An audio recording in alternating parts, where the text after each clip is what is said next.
Bismillahirrahmanirrahim.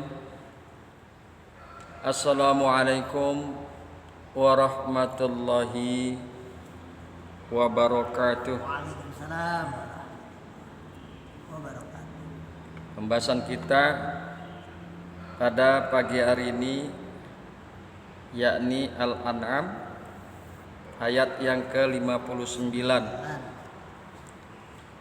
di mana di dalam Al-An'am ayat yang ke-59 Allah kemukakan A'udzu billahi minasyaitonir rajim wa indahu mafatihul ghaib, dan pada sisi Allah lah kunci-kunci gaib, la ya'lamuha illa huwa, tidak ada yang mengetahuinya, illa huwa, kecuali dia, kecuali Allah. Huwa, huwanya kembali kepada Allah. La ya'lamuha, tidak ada yang mengetahuinya, illa huwa, kecuali dia, kecuali Allah. Wa ya'lamu ma fil barri wal bahri,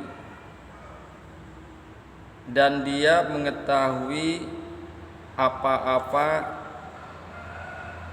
yang di daratan, wal bahri, dan di lautan, bahar. Wa ma tasqutu min waraqatin, dan tiada sehelai daun pun yang jatuh. Wa ma tasqutu, dan tidak ada yang jatuh, min waraqatin, daripada sehelai daun, illa ya'lamuha, kecuali dia mengetahuinya, melainkan dia, yakni Allah, akan mengetahuinya. La ya'lamuha, kecuali dia Allah mengetahuinya. Wala habbatin, dan tidak ada sebutir biji, fi zulumatin, di dalam kegelapan bumi, wala habbatin, dan tiada yang jatuh daripada sebutir biji pun, fi zulumatil ardi, dalam kegelapan bumi, wala rotbin, dan tidak ada yang basah, dan tiada sesuatu yang basah, wala yabisin, atau yang kering, dan tiada yang kering, illa fi kitabim mubin, melainkan tertulis dalam kitab yang nyata. Illa, kecuali, fi, di dalam, kitabim mubin, kitab yang nyata. Itulah kira-kira terjemahan daripada Al-An'am ayat yang ke-59. Hadirin yang berbahagia, hamba-hamba Allah yang mudah-mudahan selalu dirahmati oleh Allah Subhanahu wa taala. Allah tidak hanya mengetahui siapa yang zalim dan siapa yang tidak. Dia mengetahui segala sesuatu, dan pengetahuannya menyeluruh, lagi rinci, lagi detail. Dari sini ayat ini menyatakan dia mengetahui semua yang disebut sebelum ini, dan pada sisi Allah lah kunci-kunci atau gudang-gudang semua yang gaib, yakni apa yang tidak terjangkau oleh makhluk. Tak ada yang mengetahuinya dan pengetahuannya yang rinci lagi tepat kecuali Dia sendiri, yaitu Allah. Jadi perkara yang gaib itu makhluk tuh nggak ada yang tahu, ya, kecuali Allah yang memang mengetahui perkara yang gaib secara rinci dan detail serta tepat. Hadirin yang berbahagia, hamba-hamba Allah yang mudah-mudahan selalu dirahmati oleh Allah Subhanahu wa taala. Setelah menyebut cakupan ilmu Allah yang berkaitan dengan yang gaib dan bahwa hanya Dia sendiri yang mengetahuinya, disusulnya dengan menyebut beberapa hal yang dapat disaksikan oleh mata kepala, yakni dan Dia mengetahui pula secara rinci segala apa yang di daratan dan di lautan. Dan karena Dia, yakni Allah, mengetahui secara rinci segala sesuatu, maka tentu saja tiada sehelai daun pun yang jatuh, baik dari pohonnya maupun dari tempat lain, melainkan Dia, yakni Allah, mengetahuinya pula. Jangan duga bahwa pengetahuannya itu terbatas pada terjadinya suatu peristiwa di siang hari yang bolong, di tengah hari, atau di bumi saja.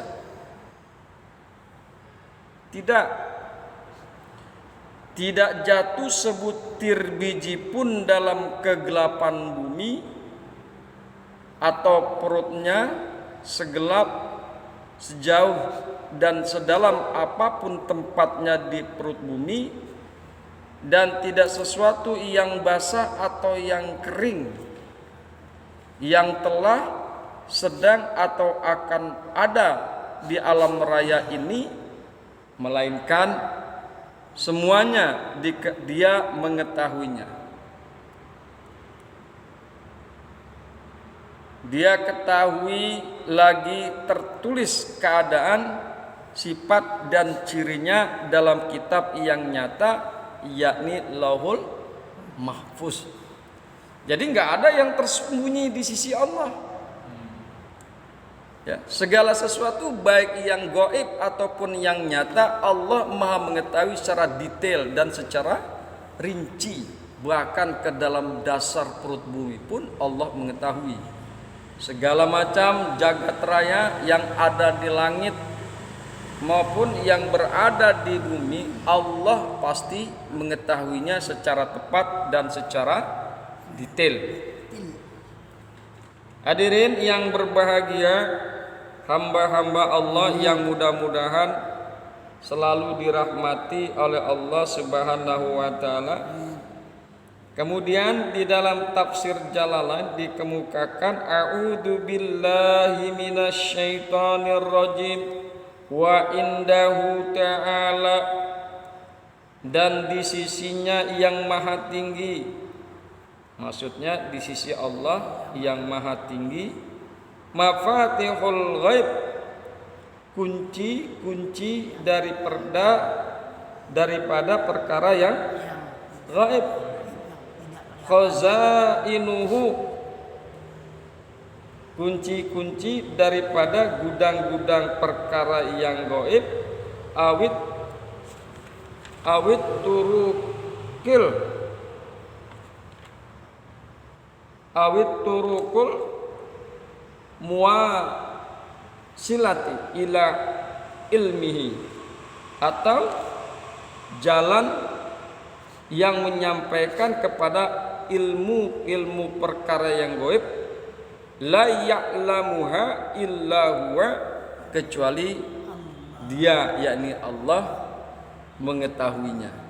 La ya'lamuha, tidak ada yang mengetahuinya perkara yang gaib illa huwa, kecuali Allah dia, yakni kecuali Allah Subhanahu wa ta'ala. Hadirin yang berbahagia, hamba-hamba Allah, kemudian perhatikan kata-kata mafatihu. Perhatikan kata-kata mafatihu. Mafatihu adalah bentuk jamak dari maftah, dalam arti gudang atau tempat perbendaharaan. Ada juga yang memahaminya sebagai jamak dari kata miftah, yang berarti kunci atau alat yang digunakan membuka sesuatu.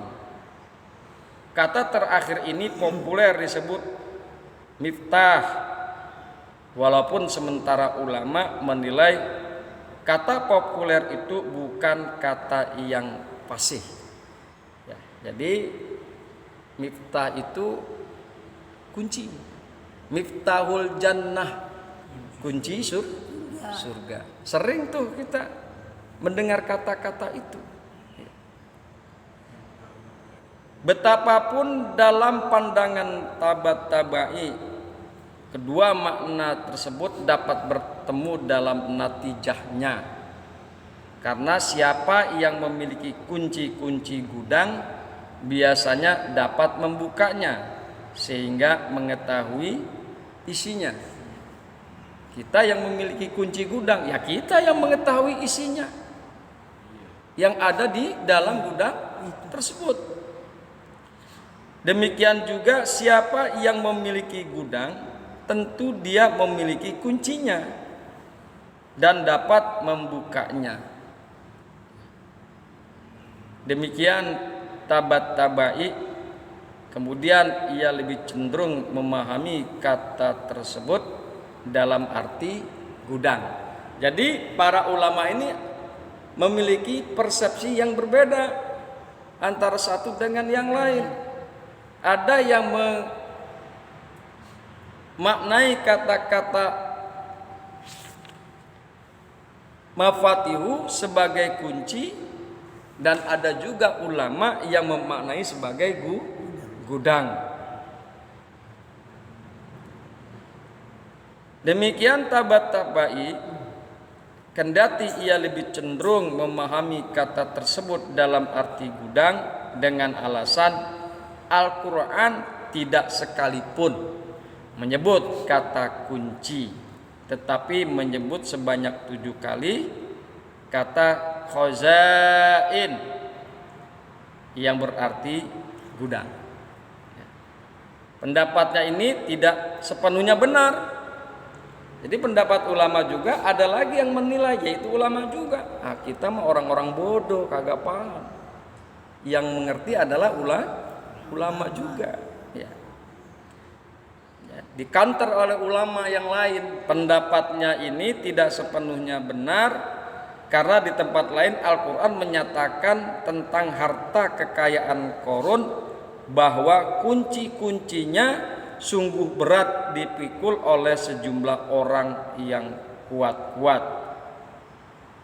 Inna mafatihu latanu bil usbati ulil quwwah.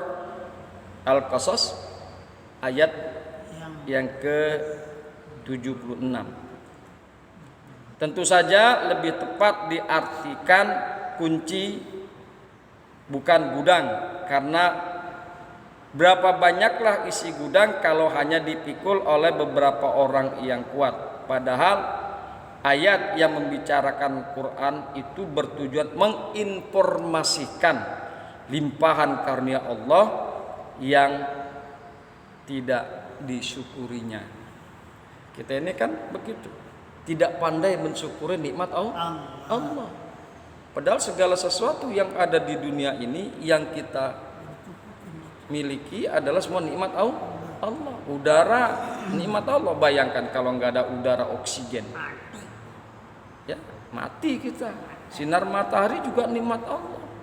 Cuma memang sebagian di antara umat manusia tidak mensyukuri akan nikmat Allah, bahkan banyak yang mengingkarinya.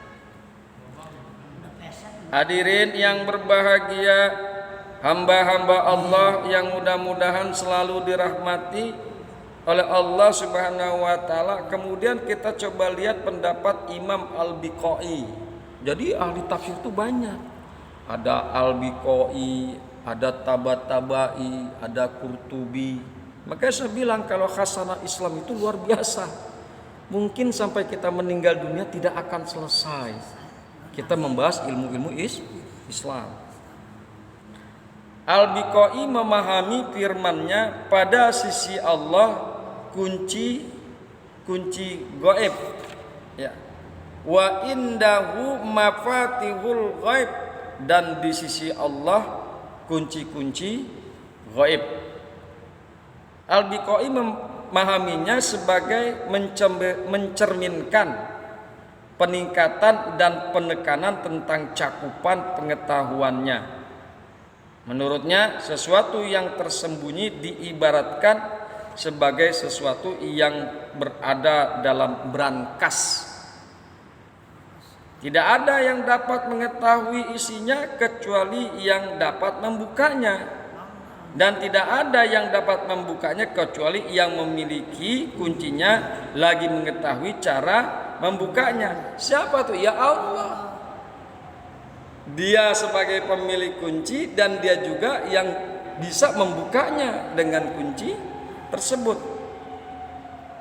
Pada sisi Allah kunci-kunci itu, yakni dia pemiliknya, sekaligus hanya dia yang mengetahui bagaimana membukanya. Sekali lagi, apapun makna kata mafatih, yang jelas ayat ini menekankan bahwa hanya Allah yang mengetahui yang gaib.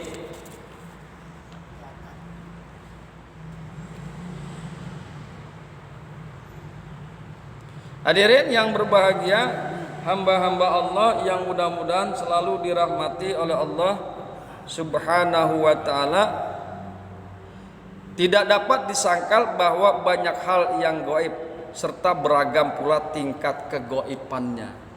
Tingkat kegoiban itu bertingkat-tingkat. Dikemukakan antara lain bahwa ada gaib mutlak yang tidak dapat terungkap sama sekali karena hanya Allah yang mengetahuinya.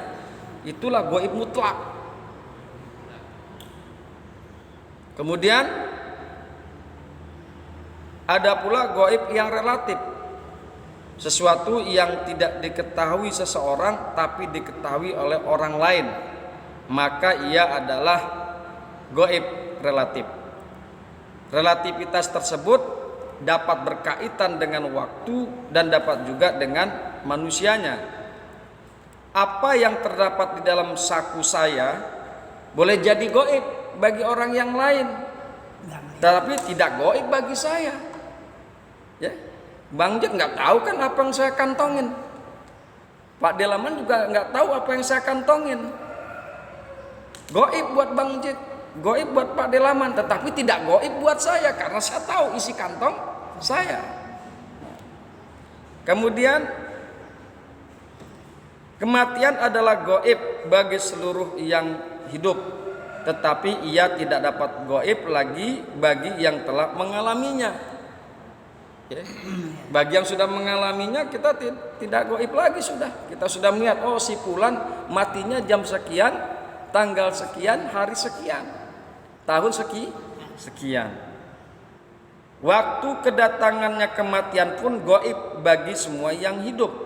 Tetapi begitu salah seorang telah wafat, maka ketika itu kedatangannya tidak lagi menjadi gaib bagi siapa yang mengetahuinya.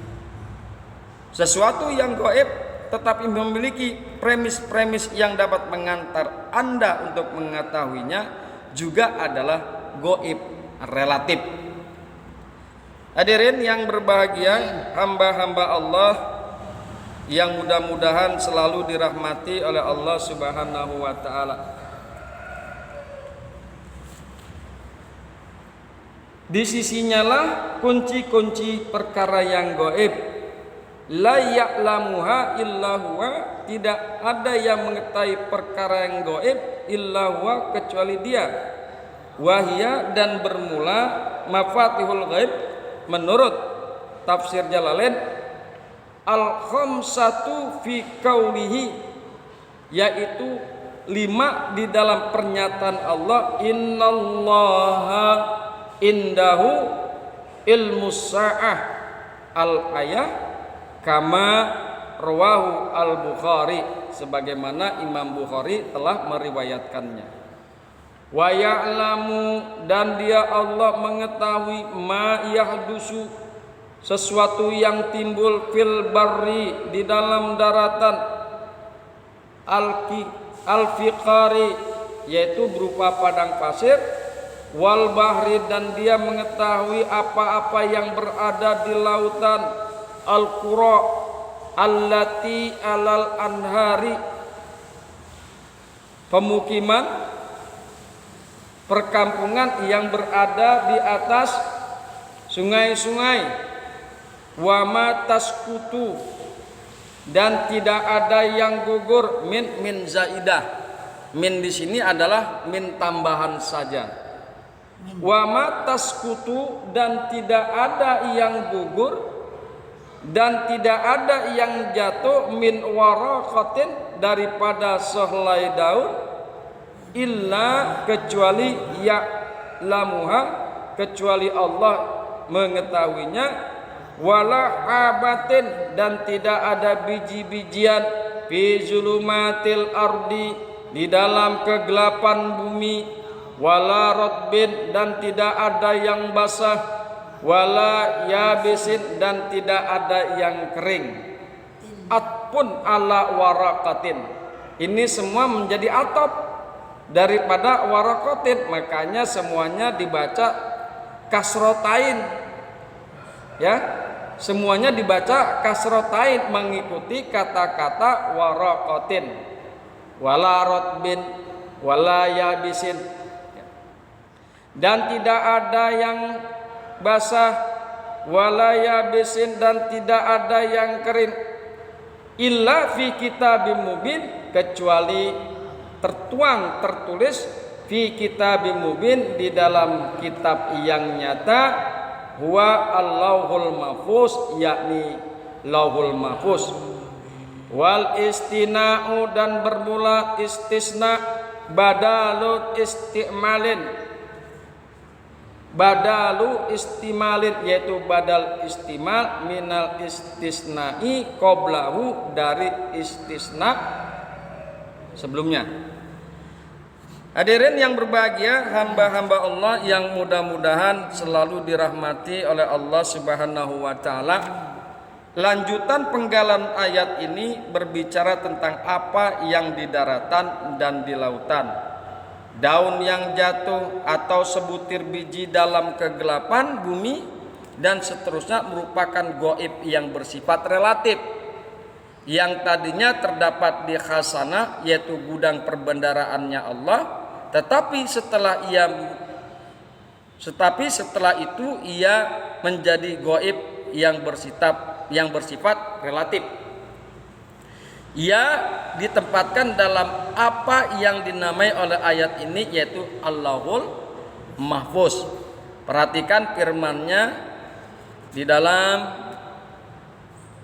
penggalan ayat tersebut, dan tiada yang jatuh sebutir biji pun dalam kegelapan bumi, dan tiada sesuatu yang basah atau yang kering, melainkan tertulis dalam kitab yang nyata, yaitu Lauhul Mahfuz. Adanya perkara tersebut sudah tidak menjadi gaib, tertuang dan tertulis di Lauhul Mahfuz. Oleh karena itu perkara itu menjadi gaib relatif. Hadirin yang berbahagia, kemudian firman-Nya, dia mengetahui apa yang ada di daratan dan apa yang ada di lautan.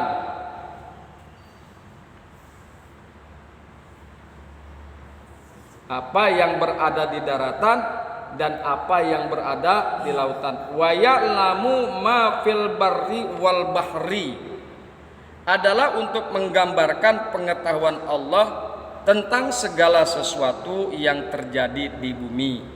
Karena bumi terdiri dari lautan dan daratan. Kalau penggalan ayat lalu menafikan pengetahuan siapapun tentang kandungan perbendaharaan Allah, maka di sini ditegaskannya pengetahuannya menyangkut hal-hal yang boleh jadi disaksikan atau diketahui oleh manusia. Ini berarti bahwa semua yang diketahui manusia diketahui oleh Allah Subhanahu wa ta'ala, dan tidak semua yang diketahui oleh Allah diketahui oleh manusia atau makhluk. Manusia atau makhluk bisa jadi tidak mengetahui apa yang Allah ketahui. Makna ini sejalan dengan firman-Nya dalam ayat Kursi, ya'lamu ma baina aydihim wa ma khalfahum wa la yuhituna bi syai'in min ilmihi illa bima syaa. Allah mengetahui apa yang ada di hadapan mereka dan di belakang mereka, dan mereka tidak mengetahui apa-apa dari ilmu Allah melainkan apa yang dikehendakinya. Al-Baqarah ayat 255. Hadirin yang berbahagia, hamba-hamba Allah yang mudah-mudahan selalu dirahmati oleh Allah Subhanahu wa taala. Perhatikan kata-kata kegelapan bumi. Fi zulumatil ardi. Fi zulumatil ardi. Perhatikan kata-kata tersebut.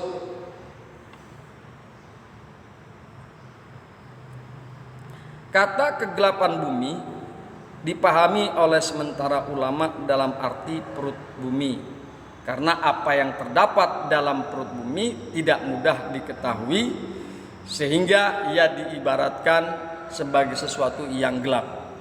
Tapi sekali lagi ada perbedaan di antara para ulama. Al-Biqai memahami istilah ini sebagai isyarat ilmiah Al-Quran bahwa bumi adalah planet yang tidak bercahaya, berbeda dengan matahari.